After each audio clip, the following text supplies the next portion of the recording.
Romain Roland. Moi, je fais... Reconditionné, voilà. J'ai l'avantage d'avoir fait les arts plastiques. Ok. J'ai cet avantage. Et lorsque tu as cet avantage de faire les arts plastiques, tu as un œil regardant sur certains détails. Lorsque tu prends les logos de ces communiqués, est-ce qu'on peut nous remettre ces communiqués? Lorsque vous prenez ces logos-là, République démocratique du Congo, avec les logos de l'OCC, et en bas, Office congolais de contrôle. Mais là-bas, c'est Direction provinciale de Congo central, Agence des moines. Et vous prenez les communiqués d'aujourd'hui. Il n'y a pas une différence. C'est pareil. Que ce soit les sceaux de Congo central et les sceaux de la direction c'est pareil. C'est pareil. Mais regardez ce qui a été dit par le rapport de Mwanda, Congo central. Dit ceci: l'étude de l'alias documentaire à notre portée renseigne que les Mogas, dont question à bord des MT SCI Pontiac pour le compte de Petrocam, a été chargé soit 37 482,118 TMV au port d'Anvers en Belgique en date du 21 août 2022 sous le bail of loading, dont copie en annexe 2. Le pétrolier est passé à Lomé du 5 au 6 septembre 2022 où 9 891,651 TMV des Mogas ont été déchargés.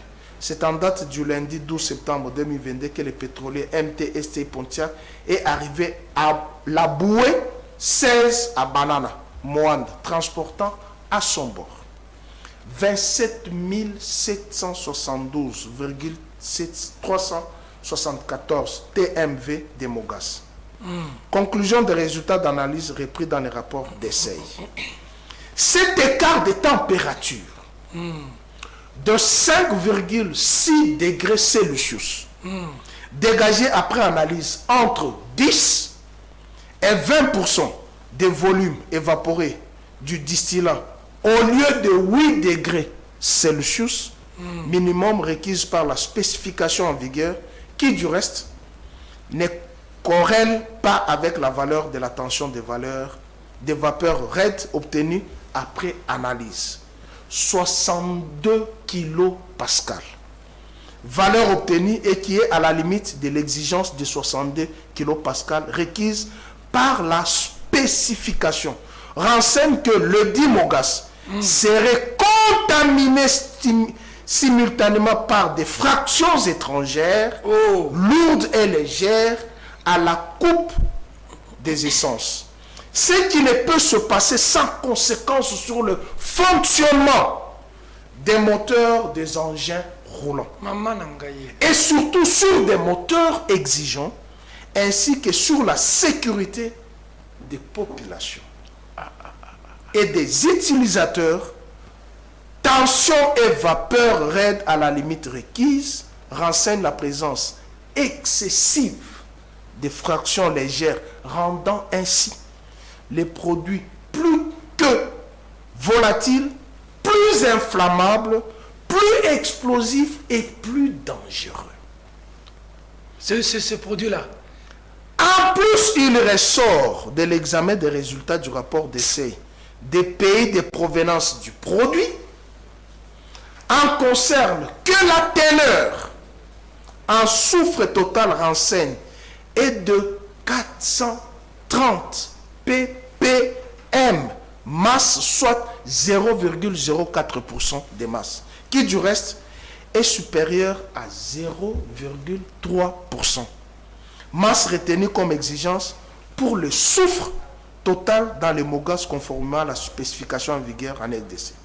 De ce qui précède, la gargaison du dit produit est décès mardi 13 septembre 2022 soumis à la procédure de refoulement conformément à l'article 7 de la note circulaire sus-évoquée à moins d'une possibilité de reconditionnement, c'est le mot que tu cherchais, ou de correction du produit au niveau du terminal Saucire dans le 48 heures. En fait, le problème, c'est ça. Ça veut dire quoi? Les produits qui arrivent, nous avons vu déjà au départ certaines plaintes. Pourquoi ne pas acheter à Angola, voisin? Pourquoi ne pas acheter à Congo, Brazzaville, voisin? Mais on va prendre le pétrole qui vient d'Anvers, qui descend à Lomé, et la conséquence, c'est ce que nous avons. Et en politique, on ne dément pas.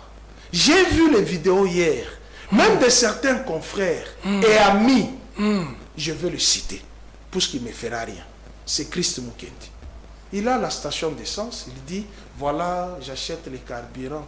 Mais les techniciens vous disent les insuffisances de ces carburants. Donc ces carburants vont bousiller nos voitures. C'est les rapports. C'est très inflammable, c'est dangereux. Et on demande ces rapports, mais dans les communiqués d'aujourd'hui, on reconnaît quelques insuffisances. Et on va reconditionner avant d'utiliser. Voilà. Mais si vous demandez les rapports, les rapports, pourquoi vous allez vous nous mentez? Pourquoi nous mentir? Et vous allez voir les moteurs des gens vont péter. Oh, si on ne reconditionne pas, la réalité c'est quoi? Les 15 millions là de la décote qu'on avait bouffé là, tu te rappelles? Oui. Quand je vous dis que les Kabila ont sauvé ces pays, Peter, je vais te mettre à contribution. Il y a à dire. Histoire. Il y a à dire. Histoire. Histoire. Seul Dieu est parfait. Seul. Même toi, tu es imparfait. Oui. Ah, mais oui. Mais lui, au moins, il a fait des choses qui sont perceptibles. Ça veut dire que ce carburant est dangereux qui est arrivé là. Hein? Je vais d'abord revenir comment nous sommes arrivés à la situation. Qu'est-ce qui s'est passé? L'eau au lendemain de pillage, janvier 91, septembre 93, quel a été notre tableau économique? Nous n'existons presque plus. En dehors des coups fourrés de 73, avec la zarianisation, les doubles pillages nous ont mis par terre. Les 7 années-là, 24 avril 90, 17 mai 97, comment était notre pays? Comment était la santé de notre monnaie? Igo Tanzambie était ici. Tu veux changer la monnaie, il faut d'abord appeler les châteaux ici, pour connaître les taux d'échange. Mais le pétrole, j'ai dit l'autre fois à un militant de l'UDPS que c'est Kabila qui a créé le ministère des hydrocarbures. Il m'a dit non, c'est à l'époque de Mobutu. Je lui pose la question. Cite-moi les noms d'un ministre des hydrocarbures de Mobutu, ni du gouvernement de Tiens Tshisekedi. Mais lorsque le Kabila arriva, mais les gens faisaient la queue aux différentes stations.